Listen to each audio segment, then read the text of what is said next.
obéissez à vos parents selon le Seigneur. Alléluia. Enfants, obéissez à vos parents selon le Seigneur. Cela veut dire selon la parole de Dieu.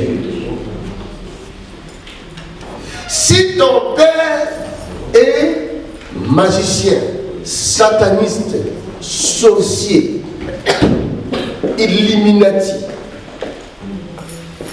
et toi tu sais que ton père est dans les choses du diable, alors que le Seigneur vient te raconter, tu entends la parole de Dieu, tu te décides de donner ta vie à Christ, alors tu as bien fait. Amen. Amen. Tu as bien fait. Parce que ce que ton père est en train de récolter, il se peut que c'est ce que ses parents ou ses grands-parents avaient sémé. Alors, la malédiction commence à descendre dans d'autres générations. Arrivé vers toi, le Seigneur te fait grâce de le rencontrer. Automatiquement, cette malédiction s'arrête. Alléluia. Amen. Si cette malédiction a tiré les conséquences comme des maladies héréditaires, automatiquement, cette maladie doit s'arrêter. Et si la maladie persiste pour te détruire, parce qu'il te réclame, tu prendras l'autorité sur cette maladie-là en disant au nom de Jésus, lâche ma vie. Parce que je ne suis plus sous la malédiction de mes parents. La Bible dit si quelqu'un est en Christ, est devenu une nouvelle créature. Les choses anciennes sont passées. À aucune raison la malédiction, la maladie qui dominait sur mes parents vient encore me dominer. À aucune raison. Là, tu vas maintenant exercer l'autorité que Christ t'a donnée. Et la maladie va partir. Alléluia. Amen. Au moment où toi tu reçois Jésus-Christ comme Seigneur et Sauveur, tu es né de nouveau comme la Bible dit. C'est-à-dire tu n'es plus sous la loi de la malédiction qui condamnait ta famille. Automatiquement, le parent qui est sous la malédiction ne peut plus exercer son autorité parentale sur toi, c'est fini. Maintenant, c'est la loi de l'Éternel qui prend le dessus. Amen. Alors ton Père devient éternel Dieu des armées. Ce que l'Éternel te dira, c'est ça que tu vas faire. Même si ton parent te dit, hey, tu viens avec moi, nous allons adorer notre idole de la famille. Tu as le droit de lui dire non. Maintenant, nous avons deux chemins différents. Alléluia. Amen. Il y a des gens qui ne connaissent pas ces paroles, qui ne comprennent pas la parole de Dieu. Il est en Christ, mais malheureusement ses parents ne prient pas. Ses parents lui disent, si tu vas à l'église, tu es banni de la famille. Alors lui il dit, non, comme la Bible dit, je dois obéir à mes parents, il faut que je n'ai pas pu à l'église, parce que les parents m'ont dit. Ce n'est pas le Seigneur, mais c'est tes parents. Tu dois obéir aux parents si cela est selon le Seigneur. Si cela est juste. Ton parent te dit, allons-y au magasin pour voler. Comme j'ai vu sur internet, une maman et ta petite fille ont été dans un magasin, elle ne savait pas qu'il y avait des caméras cachées. Alors pendant que la maman est en train de distraire le vendeur, elle avait pris la bouteille de whisky et l'a donnée à sa fille. Et sa fille est venue derrière sa maman. La maman est en train de distraire le vendeur. Tout d'un coup, la fille commence à reculer par derrière. Elle est sortie avec la bouteille. Donc c'est leur jeu. La maman utilise sa fille pour aller voler dans les magasins. Alors, les caméras étaient là pour leur surprendre une bonne surprise. Qu'est-ce que vous allez voir après? Arrivé à la maison, c'est la police qui vient vous rendre visite. Madame, donne-nous la bouteille de whisky que tu as fait. Non, pas moi je n'ai pas volé. Calme. Regarde les images. Qui est là? Ce n'est pas toi. Alléluia. Amen. Ça, ce n'est pas le Seigneur. Un parent qui incite ses enfants à les voler, à les se prostituer pour amener les sous à la maison, ce n'est pas un parent, c'est un destructeur. Alléluia. Amen. Alors un enfant qui a atteint la maturité, qui a rencontré Jésus-Christ, pourra dire à un tel parent, c'est fini. Ce que tu fais n'est pas bon. Au nom de Jésus, arrête cela.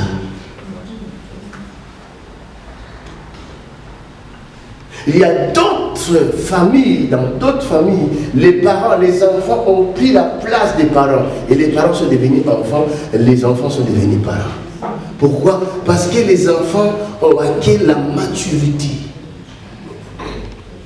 Et ils commencent à aider et soutenir leurs parents, selon le Seigneur.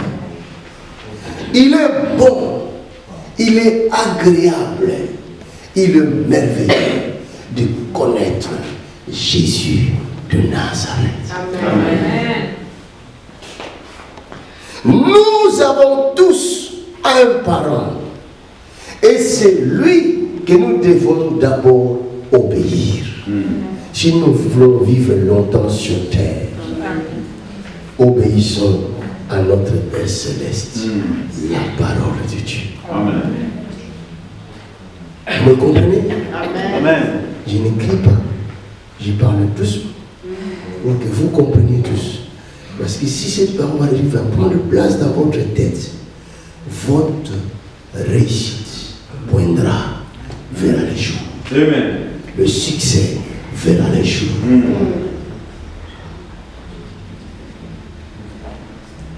Et une chanson que nous chantons, marche avec Jésus est une source de joie. Je parcours le monde entier, je n'ai point trouvé comme lui. Marcher avec Jésus-Christ est une source de joie. Jésus est la source de joie, la source de réussite, la source du succès, la source de la bénédiction, la source du progrès, la source de tout ce qui contribue à la vie. C'est Jésus de Nazareth. Amen. Enfin, obéissez à Jésus-Christ, car cela est juste. Amen.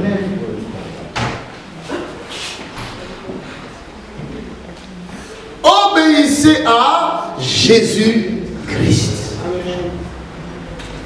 Parents, obéissez à Jésus-Christ. Si tu veux vivre longtemps sur terre, je te donne la clé par excellence. C'est la parole de Dieu. Celui qui a la parole de Dieu a l'assurance.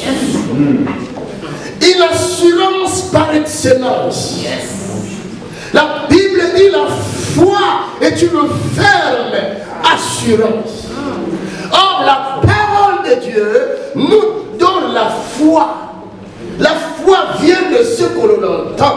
Ce que l'on entend vient de la parole de Dieu. Enfin, obéissez à la parole de Dieu. Parents, cherchez l'Éternel, cherchez à le connaître. Si vous connaissez l'Éternel, vous montrerez à vos enfants le chemin qui est Jésus de Nazareth. Jésus est le chemin de la réussite.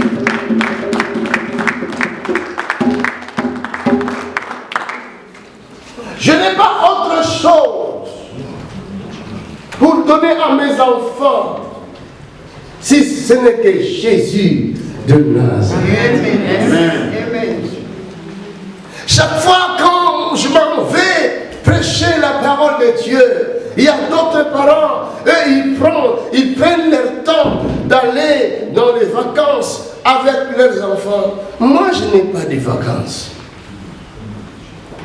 Je suis tout le temps en train de courir avec la parole.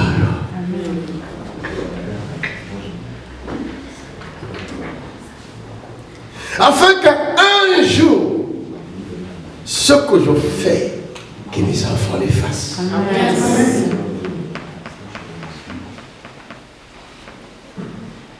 Ce que je suis aujourd'hui, c'est ce que mes parents ont semé. Je ne fais que récolter ce que mes parents ont semé. Amen. Je vous ai dit l'autre jour, il y a certaines choses, tu ne les recevras pas par des jeûnes et des prières. Tu peux jeûner 40 ans, tu peux jeûner 50 ans, tu ne l'auras jamais. Il y a des choses que nous recevons par l'héritage. Amen. Tout à fait.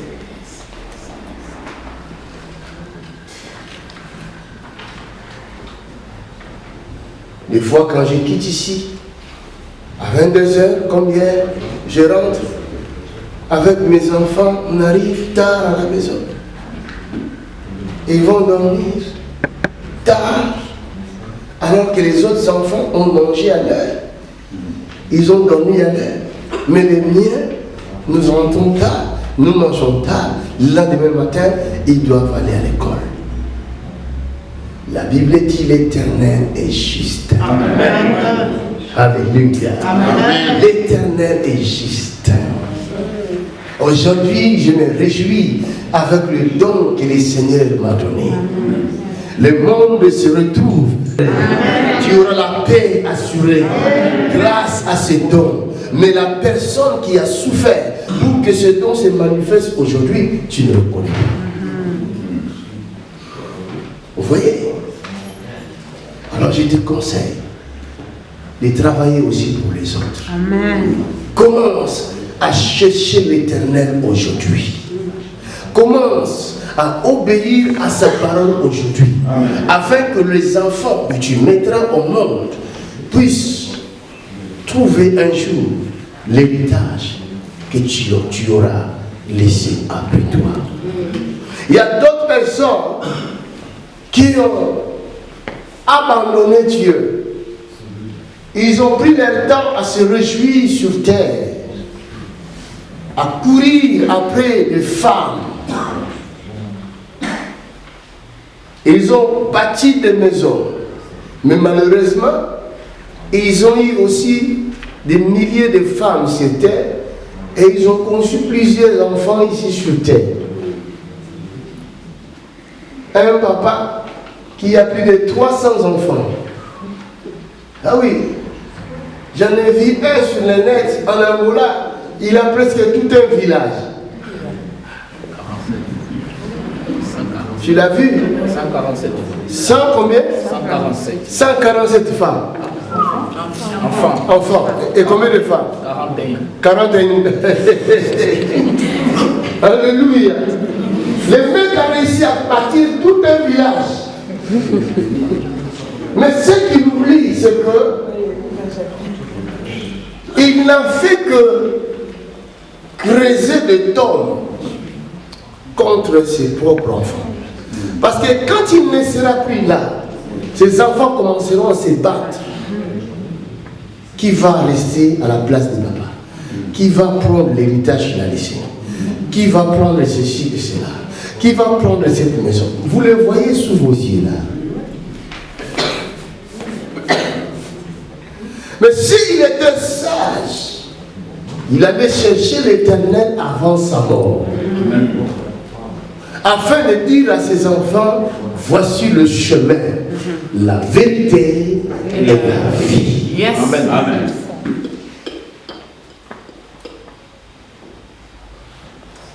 Il n'y a pas une richesse par excellence qui peut donner la paix, la joie en abondance, si ce n'est que la parole de Dieu. Amen. Vous me comprenez? Oh, si vous avez saisi cette parole, vous serez heureux. Il y a des gens qui ont laissé comme héritage à leurs enfants des démons. Ils ont laissé des maladies. Ils ont laissé des démons dans le corps de leur propre enfant. L'enfant grandit, il ne réussit pas. Rien ne va, rien ne marche. À l'école, ça ne va pas. Toi, tu ne comprends pas pourquoi ça ne va pas à l'école. Pourquoi l'enfant est comme ça? Pourquoi l'enfant est turbulent? C'est normal. Ce sont des démons que toi-même tu es allé chercher. Ces démons-là commencent maintenant à posséder aussi les enfants. La Bible dit, le diable ne vient que pour voler, égorger et détruire. Faites attention, faisons attention à notre comportement. Faisons attention à ce que nous faisons sur terre. Vous comprenez? Oh, Africains, surtout les Africains là, je pleure beaucoup pour les Africains. Vous allez voir un homme qui s'accroche au pouvoir. Les Africains aiment le pouvoir. Africains aiment dominer. Africains aiment dominer son prochain. En Afrique, il n'y a pas l'esprit d'équipe. Ça n'existe pas. C'est pourquoi même dans le domaine, que ce soit le sport, le football, tous ces sports-là que nous voyons, vous verrez au niveau international, les Africains ne sont pas. Ils ne font rien. Parce qu'il n'y a pas l'esprit d'équipe. L'Africain, il veut seulement lui, pas l'autre. Je veux que les autres viennent se prosterner devant moi. Je veux être le patron, le chef, le boss, mon pao. Alléluia. C'est ça la mentalité africaine. Et ça qui fait que l'Afrique n'avance pas. Vous jouez au football. Il fait seulement dribbler tout le monde pour aller marquer le but afin que tout le monde dise que c'est lui qui est le meilleur. Or, quand vous regardez les Brésiliens qui sont champions du monde jusqu'à aujourd'hui, imbattables, avec je ne sais pas combien de coupes ils ont reçus, regardez leur jeu. Il arrive dans le petit carré. Il peut marquer le but, mais il ne fait pas. Il donne à son prochain. Il refuse cette gloire-là. Parce qu'il dit, si je rate, tout le peuple sera contre moi. Vaut mieux que toi, vas-y, prends. Si tu vas rater, tu tires. Alléluia. Quand mon fils a commencé à jouer au football, vous savez, il a les sangs africains. Donc à l'âge de 4 ans déjà, il driblait tout le monde. Et dans son équipe, l'entraîneur a dit non, tu ne seras pas l'équipe A, il va être l'équipe B parce qu'il ne veut pas obéir. Moi j'ai dit, mais il joue bien, il marque beaucoup de buts. L'entraîneur a dit non, c'est pas ça, ce n'est pas des buts. Mais nous voulons faire de lui un bon joueur, un bon dispensateur. Amen. C'est lui qui sait servir. Un bon serviteur. C'est pourquoi la Bible est complète. Jésus a dit, c'est lui qui veut être grand parmi vous, qu'il soit votre serviteur.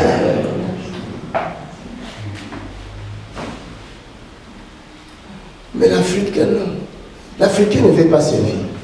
Il est au pouvoir, 30 ans de pouvoir. Il veut continuer encore, mais tu as vieilli. Laissez quand même les autres qui ont des capacités, ils ont évolué un peu. Toi, avec ton truc là de 1930 là, tu ne sais plus conduire les pays. Laisse les autres dirigeants un peu pour voir ce qu'ils vont faire. La nouvelle génération, peut-être ils sont avec de nouvelles méthodes qui feront avancer les pays. Mais non, ils ne veulent pas. Mais tu n'as pas honte. Depuis 30 ans au pouvoir, les routes ne sont pas bonnes. Il n'y a pas de bonnes conditions dans les pays. Donc tu es vraiment le vrai diable qui détruit le peuple. Vous comprenez? Ça, c'est la mentalité africaine. L'Africain ne partage pas. L'Africain veut recevoir cela. Dis à ton prochain, change. Et réponds-lui, je change. Au nom de Jésus.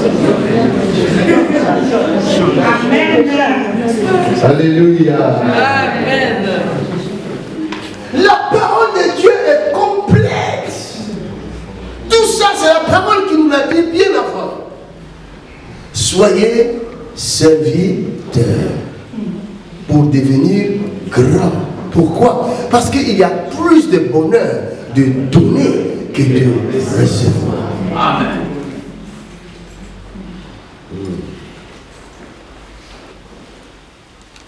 Serviteurs, soyez obéissants à vos maîtres, selon les seigneurs. Amen. Et ce qui détruit la communauté africaine, vous allez voir, l'Europe est bien construite. Le continent européen est bien construit. Les routes sont bien construites. Pourquoi? Parce qu'il y a l'obéissance. Amen. Si on dit tu dois payer les impôts, il faut payer les impôts. Mais en Afrique, non. Payer les impôts, ça commence par lui-même, le président, il ne paye pas.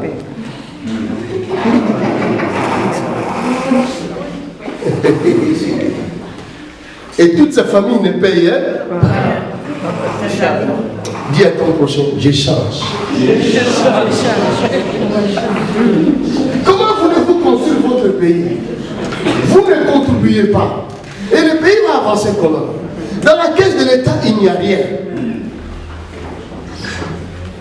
Tout le temps, vous demandez seulement l'aide aux Occidentaux.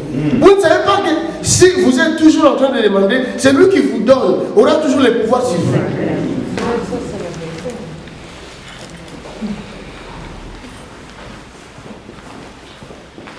La main qui reçoit toujours, supplie. Cette main-là n'a pas de pouvoir. Elle dépend de celui ou celle qui lui donne. Vous comprenez? S'il y a l'obéissance dans nos églises, s'il y a l'obéissance, nous irons loin. Nous ferons des grandes choses. Parce que là où il y a l'obéissance, c'est là où il y a l'Esprit de Dieu. Là où il y a le désordre, c'est là où le diable règne. Le diable est le maître du désordre. Mais l'Esprit de Dieu, c'est l'Esprit d'ordre. Et l'Esprit de paix. Amen. Si on te dit, assis-toi là, assis-toi seulement là. Les dirigeants de chorale te disent, toi tu dois chanter soprano, mais chante soprano parce que c'est lui qui sait. Oh non, moi ma voix, j'aime bien cette voix-là, parce que j'aime chanter comme et je ne sais pas comment. Alléluia. Amen. Il n'y a pas d'obéissance. L'œuvre ne peut pas avancer. Si dans une entreprise, les travailleurs n'ont pas d'obéissance, ils n'obéissent pas à leur chef, l'entreprise n'avancera pas. C'est vrai. De même dans une église, s'il n'y a pas d'obéissance, l'Esprit de Dieu ne se manifestera pas. Il n'y aura pas de miracle, il n'y aura pas de guérison, parce que le Seigneur notre Dieu n'est pas un Dieu de désordre, c'est un Dieu d'ordre.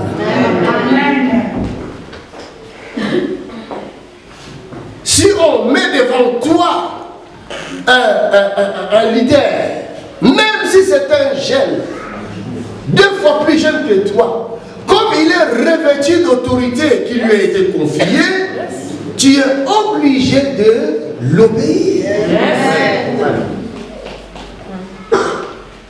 Ce n'est pas que parce que j'obéis à cette autorité que je deviens inutile. Non, au contraire. Au contraire.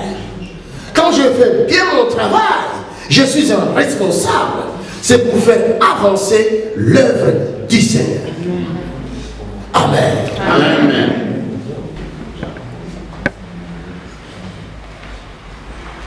Vous maîtres, faites de même. Ce n'est pas parce que ces gens vous obéissent et vous prenez les ailes, vous êtes devenus des moupao, des boss. Non. Que le plus grand soit votre serviteur. En Europe, les patrons travaillent avec les ouvriers, tous ensemble, pour faire avancer l'entreprise. Mais en Afrique, les patrons croisent les bras. Ils regardent les travailleurs qui travaillent. Ça, c'est vraiment un monde compliqué. Oh, Africains, changez de mentalité. Être patron, ce n'est pas être Dieu. Même Dieu travaille. La Bible dit, nous ne travaillons pas seuls, nous travaillons avec Dieu. Amen. Et chaque fois, moi, quand je viens travailler, mes enfants me disent, non, papa, non, toi, tu ne travailles pas. Laissez-moi travailler, parce que nous tous, nous devons travailler.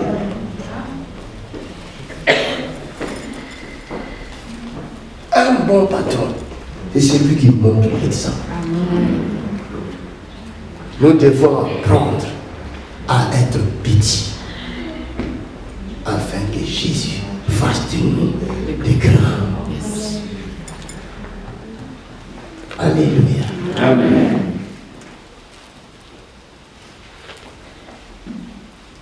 Vous qui avez reçu le baptême hier, et vous qui avez reçu le baptême il y a 100 ans passés, cette parole nous concerne tous. Amen. En venant à Jésus-Christ, en recevant le baptême, nous sommes transformés. Notre vie a été changée. Et maintenant, nous sommes devenus fils de Dieu. Nous avons un seul Père, le Créateur des cieux et de la terre. La Bible dit, nous formons tous un seul corps, et qu'on appelle le corps véritable de Jésus de Nazareth. Je vais vous dire un secret, après je terminerai. C'est le secret de la réussite et du succès. Vous comprenez? Ça, c'est le secret de la réussite et du succès que Ephésiens chapitre 6 relate. Il y a des choses puissantes qui sont cachées là-bas.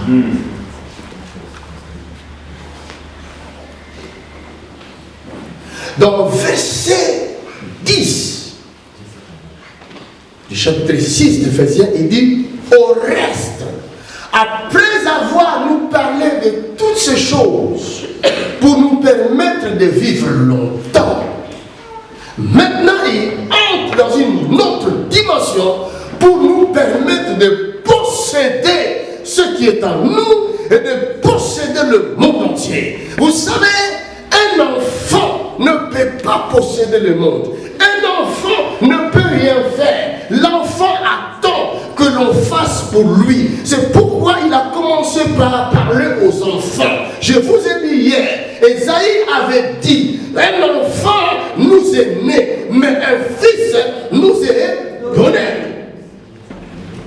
Amen. Ah, si vous avez compris. Maintenant, l'école change. Nous étions en première année, maintenant nous sommes en 6e année. Amen. Secondaire. Amen. Ce que je veux dire maintenant, ce n'est plus pour les enfants. C'est pour ceux qui attendent le bac. Et ceux qui sont à l'université. Amen. De verset 1 d'Éphésiens 6 jusqu'au verset 9, il donne des conseils aux enfants pour permettre aux enfants de vivre longtemps. Mais du verset 10, là l'histoire chante. Il dit au reste. Amen. Fortifiez-vous par sa force toute puissante. Tu ne peux pas posséder le monde si tu ne sais pas te fortifier. Tu ne peux pas être un grand star si tu ne sais pas te préparer à l'entraînement. Tu ne peux pas devenir un grand boxeur si tu ne sais pas faire face à l'entraînement. Tu ne peux pas devenir un grand footballeur si tu n'as pas pris le temps est entraîné. Alléluia. Fortifiez-vous par sa force toute puissance.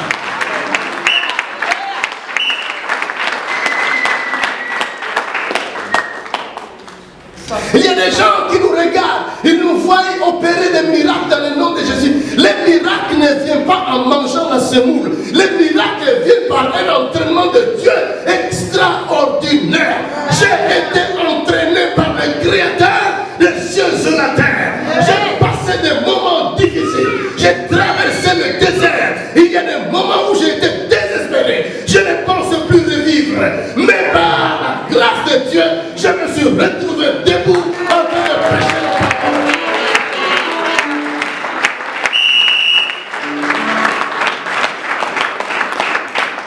Il y a l'école des hommes qui amène quelque part. Tu peux devenir ministre, tu peux devenir gérant d'un magasin, tu peux devenir je ne sais quoi, mais il y a aussi l'école de Dieu qui amène quelque part.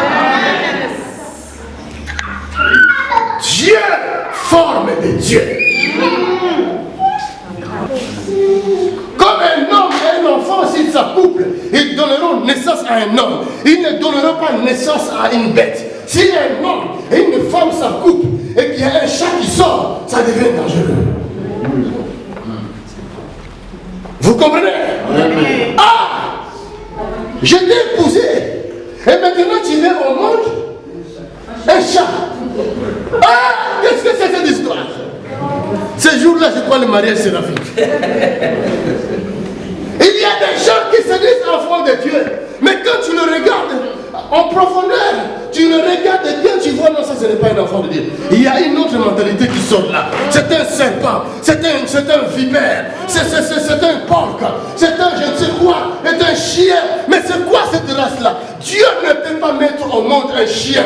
Dieu ne peut pas mettre au monde un vipère. Un enfant de Dieu, mais quand tu lui parles, il a une méchanceté terrible. Tu n'arrives pas à comprendre ça. Un enfant de Dieu qui insulte les gens comme s'il était un païen. Non, ça ce n'est pas un enfant de Dieu.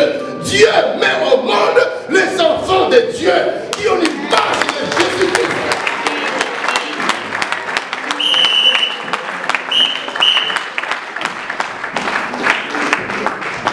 Si tu es enfant de Dieu, tu auras la nature de Jésus-Christ en toi. C'est la nature de Jésus qui se manifestera en toi. Quand les gens te regarderont, ils diront, il est différent de nous. Il n'est pas un homme comme nous. Il est différent. Qu'est-ce qui se passe? Quand il passe à tes côtés, là si tu étais malade, tu es guéri. Mais qu'est-ce qui se passe? C'est pas un magicien ça. Non, ce n'est pas un magicien. Il est différent parce qu'il porte en lui la nature véritable de Jésus de Nazareth.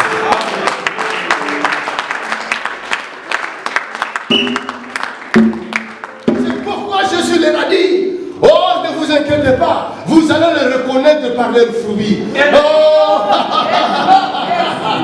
un manguier donne naissance à des mangues, un cocotier donne naissance à des cocotiers. Tout ce qui est un arbre qui porte des fruits, il doit porter des fruits de son genre. Si tu es serviteur de Dieu, alors on te verra par des signes et les prodiges qui t'accompagnent. La Bible dit quand Jésus marchait, il suffisait que son ombre touche les malades et les malades guérissent. Pendant qu'il marchait, de l'autre côté, il y avait une foule. Les gens pleuraient parce que le fils unique de l'univers était mort. Jésus arrive, il croise la foule du deuil, la foule de la joie de Jésus. Le chemin, la vérité et la vie va croiser la mort, la fin de vie. Aïe! Cela veut dire que toi, la vie, tu ne vas pas passer. Parce que ici, c'est la fin de vie. Attendez. On va voir ça maintenant. Amen. Stop. Dis stop. Stop. Dis à la maladie stop. Stop. Dis aux démons stop. Stop. Dis aux esprits méchants stop. Stop. Je dois passer stop. Stop. Je dois traverser stop. Je dois monter stop. Ne m'arrête pas. N'arrête pas mon trajectoire. N'arrête pas ma course. Je dois terminer sur terre ce pour laquelle Dieu m'a envoyé. Dis-lui, tu ne pourras pas m'arrêter. Dis-lui, tu ne pourras pas m'arrêter. Dis-lui, tu ne pourras pas m'arrêter. Il t'entend, il est quelque part, il t'entend. Dis-lui encore, tu ne pourras pas m'arrêter. Jésus dit à cette foule, arrêtez-vous là. Vous êtes conduits par l'esprit de mort. Maintenant, je vais vous faire entrer dans l'esprit de vie. Il touche le cercueil, il dit l'enfant, réveille-toi. L'enfant s'est assis dans le cercueil. Le cercueil était destiné à conduire cet enfant dans sa destination finale. Mais le cercueil est devenu une chaise. Que ton cercueil devienne ta chaise.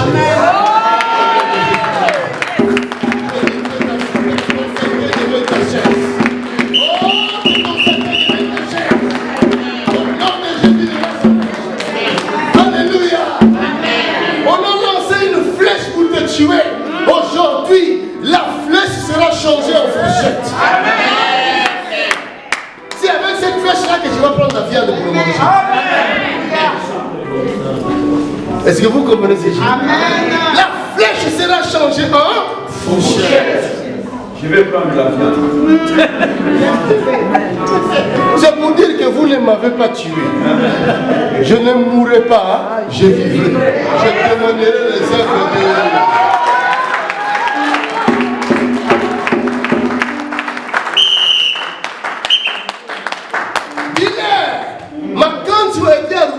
Il a prêché. Parce qu'ils croyaient que je ne prêcherais pas aujourd'hui. Dites-leur que j'ai prêché. Dites-leur aussi que j'ai guéri les malades. Aussi, il y a des morts, ils seront ressuscités. Au nom de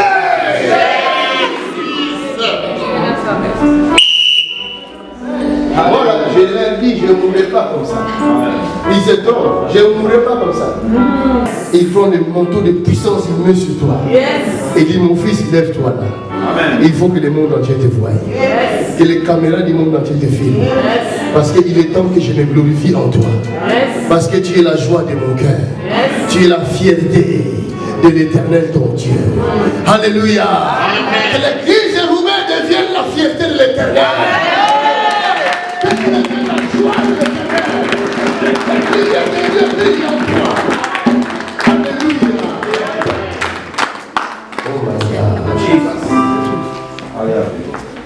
Au reste, fortifiez-vous. Il y a des gens qui veulent toujours qu'on leur parle comme des enfants nouveau-nés. Non. Il faut changer.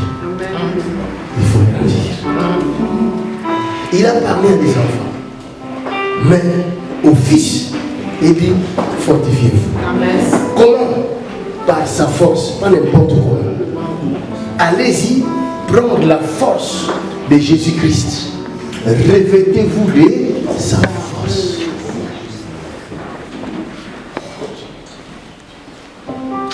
Alors, il commence à expliquer. Ça pour terminer. Je continuerai la semaine prochaine.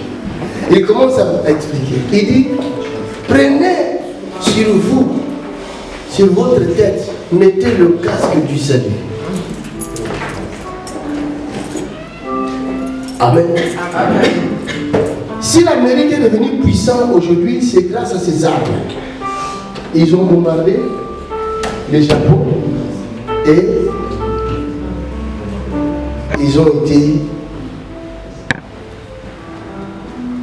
c'est-à-dire le monde entier, les craint à cause de ce qu'ils ont fait. Aucun pays ne peut lui dire pourquoi tu as fait ça. Parce que tu risques de subir le même sort. Vous comprenez? C'est grâce à leurs armes qu'ils sont devenus les pays les plus puissants du monde. On devient puissant que par les armes. Or, la Bible nous dit, revêtez-vous de toutes les armes de Dieu. C'est comme ça que vous allez vous fortifier. C'est comme ça que vous allez vous faire respecter. Même les autorités que vous voyez là, Ils ont les armes qui peuvent tuer la chair, mais ils n'ont pas les armes qui tuent les démons. Or, vous avez les armes qui tuent les démons. Les démons là, ce sont eux qui dominent, qui dirigent les autorités de ce monde. Alors si vous pouvez maîtriser les démons, si vous pouvez chasser les démons, alors vous allez avoir les autorités entre vos mains. Vous pouvez diriger les autorités, parce qu'aujourd'hui, ils sont dirigés par les démons. Et si vous arrivez à dominer les démons, vous allez diriger les démons.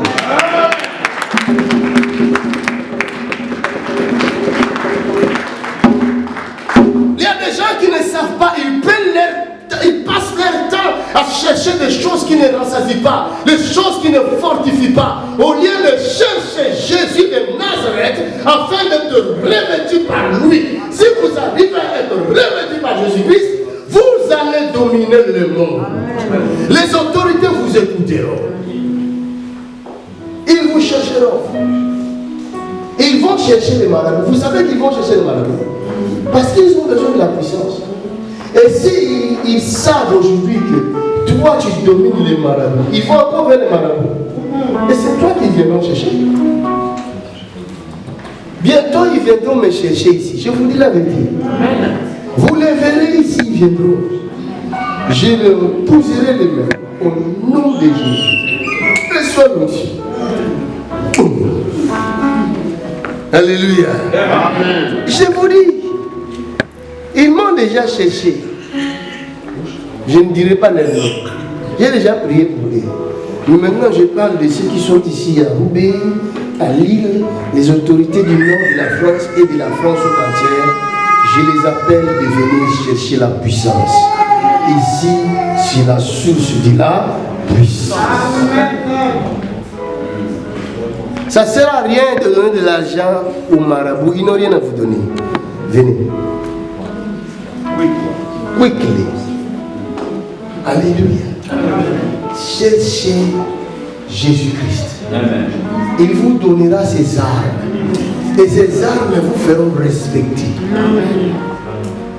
Vous serez honorés partout grâce à ces armes. Revêtez sur vous le casque du salut. Vous qui avez été baptisés hier, le diable va venir vous dire, le baptême, vous avez reçu ça dans un bassin. L'eau n'a pas coulé. Ça ne sert à rien. Il faut prendre un autre baptême. Ce baptême-là n'est pas valable. Si tu n'as pas le casque du salut, tu vas écouter le diable. Je vais vous montrer à quoi ressemble le casque du salut.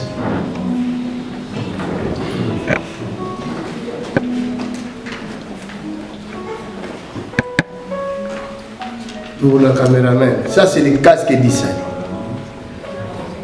C'est la tenue complète que Paul a décrit dans Ephésiens 6. Tu as pris ça bien? Et là, il y a le casque du salut.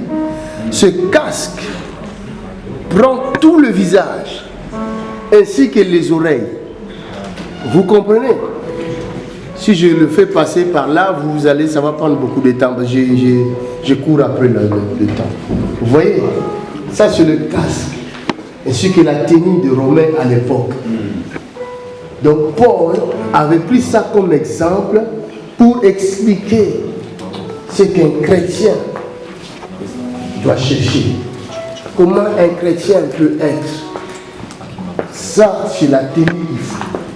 Le casque te bouche les oreilles, afin que tu n'écoutes pas ce que les gens disent. Ce sont des flèches de la sorcellerie qui viennent pour déstabiliser ta foi. Et tu sais, on avait dit, tu sais, c'est pasteur toi-même. Tu ne sais pas qu'il a la magie. Toi, tu vois, moi je connais. On a vécu ensemble en Afrique. On a été dans le même quartier. Et toi, quand tu vas entendre ça, comme tu n'as pas les casques du salut, tes oreilles ne sont pas bouchées, tu vas faire quoi? Tu vas avaler ce qu'on te dit. Or, c'est la sorcellerie. Il veut te éloigner de la vérité pour te tuer après. Vous comprenez? Amen. Prenez sur vous le casque du salut. N'écoutez pas ce que les autres disent. Vous n'êtes pas, vous n'avez plus le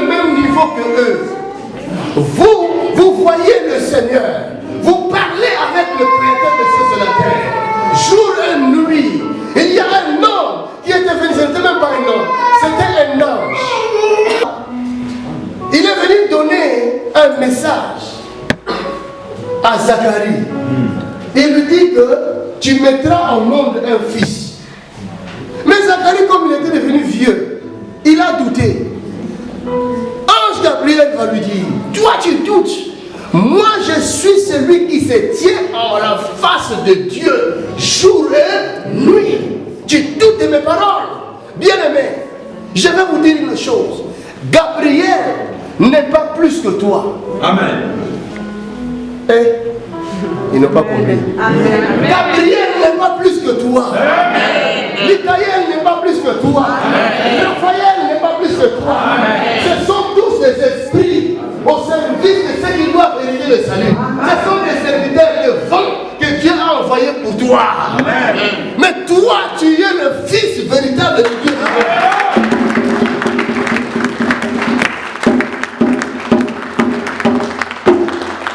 Tu as une position plus élevée que les anges. Parce que tu es dans le corps du Christ. Tu es le Fils de Dieu, le seul Fils de Dieu. Tu es dans son corps. Tu vis en Dieu. Mais l'ange Gabriel, non. Toi, tu vis en Dieu. Ce que toi tu dis, c'est ça qui se fera. Si tu dis oui, ça sera oui. Si tu dis non, ça sera.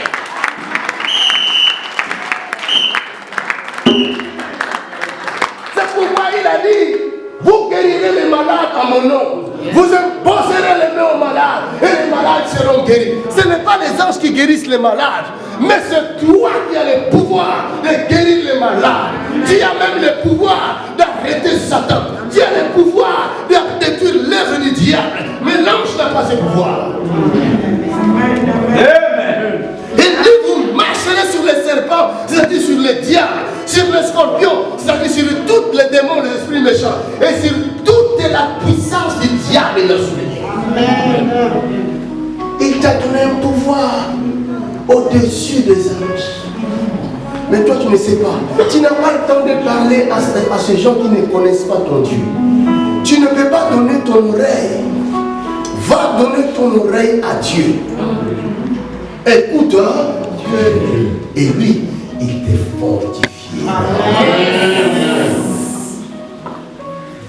Obéissez à Dieu. Ne prenez pas. Et si tu es fils, commence à chercher la nourriture solide.